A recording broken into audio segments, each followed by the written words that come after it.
बोलिए श्री वराह श्याम भगवान की जय। कृष्णाय वासुदेवाय हरये परमात्मने प्रणतक्लेशनाशाय गोविन्दाय नमो नमः। नारायणं नमस्कृत्य नरं चैव नरोत्तमं देवीं सरस्वतीं चैव ततो जयमुदीरयेत्। बोलिए श्री कृष्ण भगवान की जय। वराह श्याम की जय। आज से श्री वराह श्याम भगवान की कथा शुरू कर रहे हैं हम। प्रतिदिन लगभग प्रतिदिन एक एक अध्याय आएगा, कम से कम एक एक अध्याय आएगा। यदि कोई अध्याय बहुत ही बड़ा हुआ तो हमसे आधा आधा लेंगे, नहीं तो समय देख कर ही सभी होगा। आज आइए शुरू करते हैं। सबसे पहला श्री वराह श्याम जी का स्वरूप और वराह भगवान की स्तुति। नमस्तस्मै वराहाय लीलयोद्धरते महीं खुरमध्यगतो यस्य मेरुः खणखणायते। उन वराह भगवान को नमस्कार करता हूँ जिन वराह भगवान ने लीला से पृथ्वी का उद्धार किया। लीला से अर्थात खेल खेल में ही पृथ्वी माता का उद्धार कर दिया। और जिनके खुरों के मध्य में, पैर में जो खुर है उनके मध्य में भगवान वराह के सुमेरु है, सुमेरु पर्वत। और जब वो पैर हिलाते हैं तो खणखणायते, खणखण की आवाज़ आती है। ऐसे भगवान विष्णु के स्वरूप को मैं नमस्कार करता हूँ। आगे है दंश्राग्रेणोद्धृता गौरी दधि परिवृता पर्वतैर्निम्नगाभिः साकं मृत्पिण्डवत्प्राग्बृहदुर्वपुषानन्तरूपेण येन सोऽयं कंसासुरारिर्मुरनरकदशास्यान्तकृत्सर्वसंस्थः कृष्णो विष्णुः सुरेशो नुदतु मम रिपु नादिदेवो वराहः। बहुत पहले विशाल शरीर और अनंत रूपों को धारण करने वाले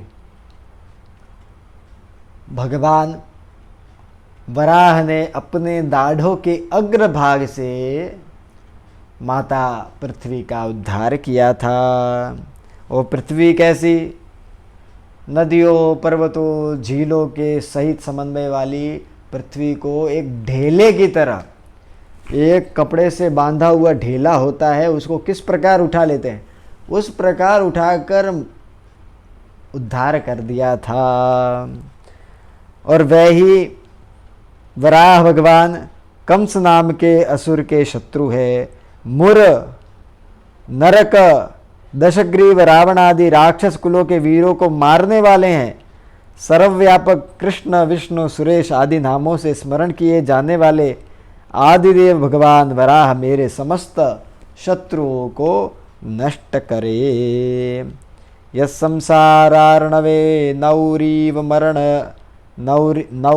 मरण जरा व्याधि नक्रोर्मि भीमे भक्तानां भीतिहरता मुरनरकदशा स्यान्तकृतकोलरूपी विष्णु सवस्वरो यम यमिह कृतधियो लीलया प्राप्नुवन्ति मुक्तात्मानो न पापं भवति नुदितारा रातिपक्षक्षितीशः। कह रहे हैं भगवान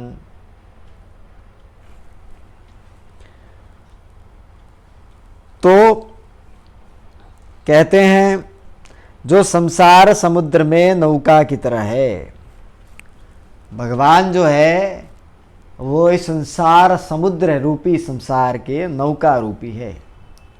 और जो समुद्र है, जीवों के उस समुद्र में जो संसार है उसमें जो जीव है उसमें जीवों के मरण, वार्धक्य और व्याधि अर्थात मृत्यु और बुढ़ापा भी मृत्यु और व्याधि भी मृत्यु है। इन तीनों रूपी मगरमच्छों द्वारा आंदोलित जलस्थ उर्मियों अर्थात जल में जो उत्पन्न लहरें होती है, वह लहरें कैसी होती है? पहले तो संसार रूपी जो समुद्र है उसमें मगरमच्छ रूपी व्याधि, बुढ़ापा और मृत्यु है, उनसे बचाते हैं। फिर लहरें रूपी, किस प्रकार की लहरें होती संसार में? भूख की, प्यास की, हानि की, मृत्यु की, मोह की, माया की, मत्सर की, अहंकार की, काम की, ये सब जो माया है उनके भय से मुक्त करती है। भक्तों के सब प्रकार के भय को हरण करती है। ऐसे भगवान की वह नौका है, अथवा ऐसे स्वयं भगवान ही है जो हमें इन सभी भयों से मुक्त करते हैं।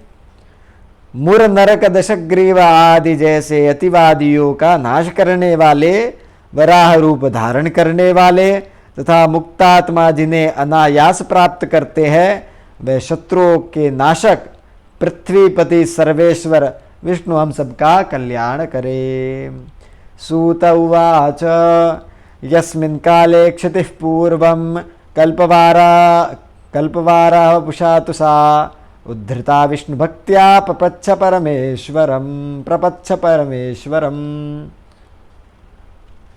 तो सूत जी कहते हैं, जिस समय वराह रूप धारण करने वाले भगवान हरि ने पृथ्वी का उद्धार किया था, उस समय पृथ्वी ने भक्ति युक्त वाणी से भगवान विष्णु से अर्थात वराह श्याम से पूछा।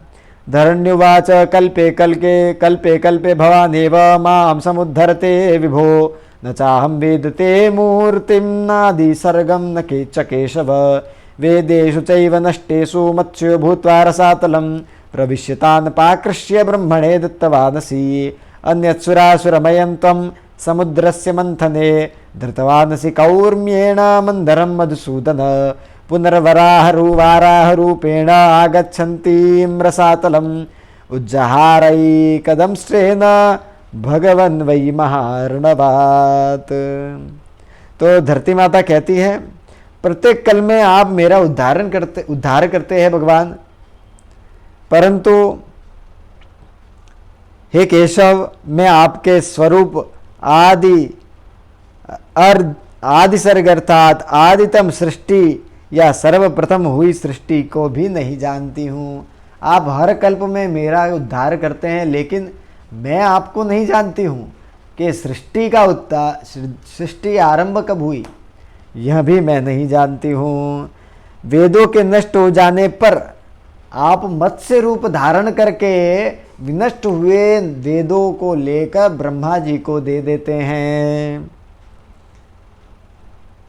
आपने सुर असुर के सम्मिलित प्रयास से हुए समुद्र मंथन के समय कुर्मावतार लेकर समुद्र से निकले हुए मंदराचल को भी सहज ही धारण कर दिया था। फिर वराह रूप धारण कर आपने ही हिरण्याक्ष द्वारा रसातल में लेकर मुझे स्थापित करने से अपने दाढ़ से मुझे बाहर निकाला था। फिर एक बार वरदान प्राप्ति से दर्पयुक्त होकर मुझे पीड़ित करने वाले हिरण्यकशिपु को आपने ही नरसिंह रूप धारण करके मारा था, उद्धार किया था। और आपने ही बलि राजा का दंभ दूर करने के लिए वामनावतार भी लिया था। अन्यद् हिरण्यकशिपु वरदानेन दर्पितः आबाधमानः पृथिवीं सत्वया विनिपातितः, बलिस्तु बद्धो भगवंस्त्वया वामनरूपिणा, पुनर्निक्षत्रिया देव त्वया चापि पुरा कृता, जामदग्नेन रामेण त्वया भूत्वा सकृत् प्रभो, पुनश्च रावणो रक्षः क्षपितं छात्रतेजसा, न त जानाम्यहं देव तव किंचित द्विचेष्टितम्। तो कहते हैं कि आपने ही नरसिंह रूप धारण करके हिरण्यकशिपु को मारा था। आपने ही बलि का दंभ दूर करने के लिए वामनावतार लिया था। आपने ही जमदग्नि के पुत्र बनकर जो मुझ पर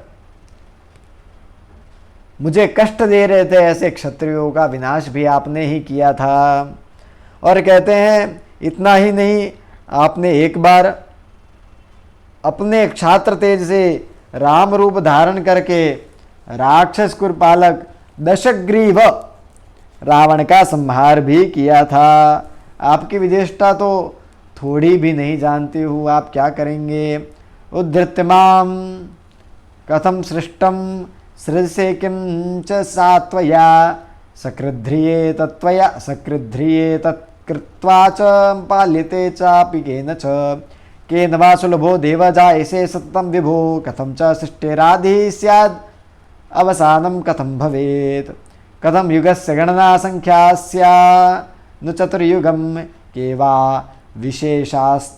विशेषास्तेष्वस्मिन् का वावस्था महेश्वरः यज्वानः के च राजानः के च सिद्धिं पराङ्गताः एतत्सर्वं समासेन कथयस्व प्रसीद मे। कहते हैं मेरा उद्धार आप क्यों करते हैं। माता जी कह रही हैं धरती माता कि मेरा उद्धार आप क्यों करते हैं, फिर आप सृष्टि कैसे करते हैं, एक निश्चित काल तक उसे धारण क्यों करते हैं, फिर उस सृष्टि का पालन भी क्यों करते हैं, किस प्रकार करते हैं और किस प्रकार करते हैं ये भी बताइए। हे विभो, आप किस उपाय से सदा के लिए सुलभ हो सकते हैं, आपको किस प्रकार हम प्राप्त करें। हे भगवान, सृष्टि का आरंभ और अंत किस प्रकार करते हैं आप।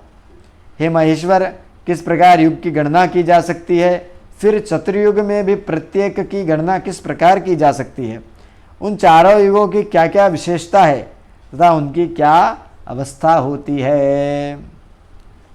उपरोक्त चारों युगों में जो कार्य यज्ञ कार्य संपन्न करने वाले और उनसे सिद्धि प्राप्त करने वाले जो राजा हुए थे उनके बारे में भी आप हमें बताइए। मैं बड़ी जिज्ञासु हूँ उनके बारे में जानने के लिए।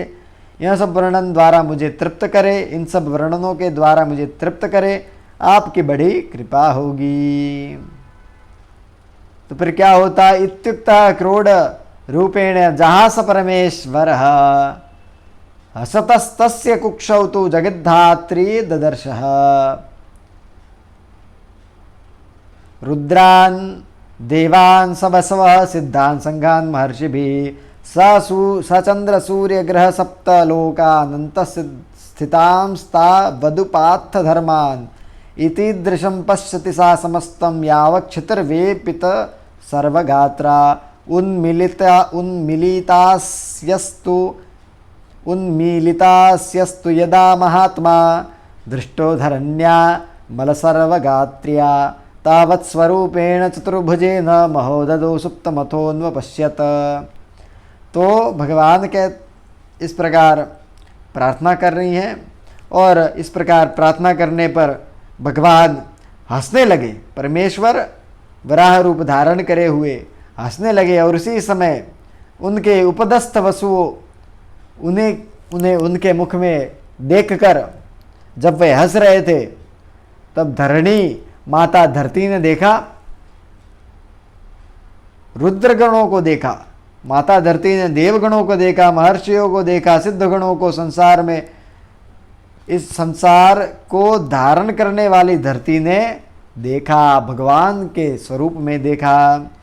उसके बाद माता धरती ने परमेश्वर के अंतस्थित उपरोक्त स्वस्व धर्म में संलिप्त सूर्य चंद्र सप्तलोक और ग्रह नक्षत्रों को देखा।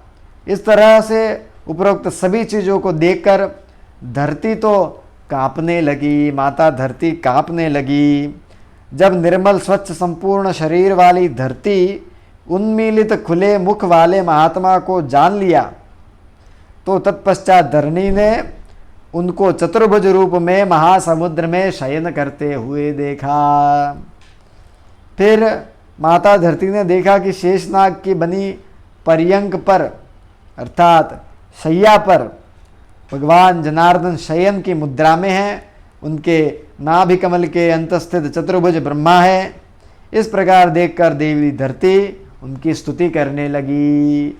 धरती बोली, धरण्युवाच नमः कमलपत्राक्ष नमस्ते पीतवाससे नमः सुरारि विध्वंसकारिणे परमात्मने शेषपर्यङ्कशयने धृतवक्षस्थलश्रिये नमस्ते सर्वदेवेश नमस्ते मोक्षकारिणे नमः सारंगाचि श्रीचक्राय जन्म मृत्यु विवर्जिते नमो नाभ्युत्थित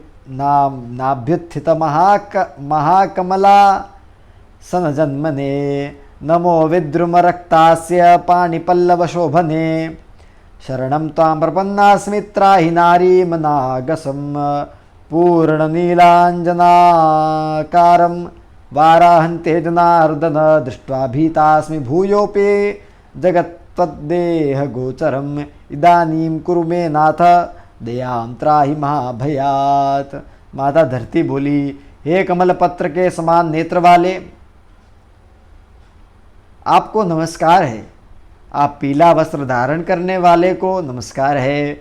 सभी देवों के शत्रुओं को विनष्ट करने वाले परमात्मा को नमस्कार है।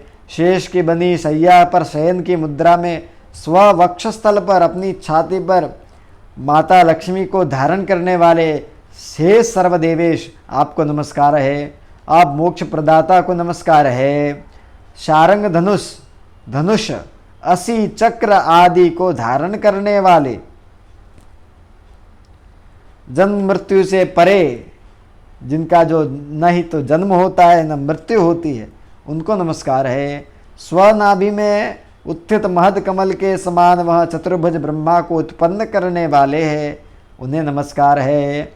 मूंगा के समान रक्तमुख है और कमल पत्र के समान हस्तों से शोभायमान आपको नमस्कार है। मैं आपके शरण में हूँ, मुझ पाप रहिता की अवश्य रक्षा करे।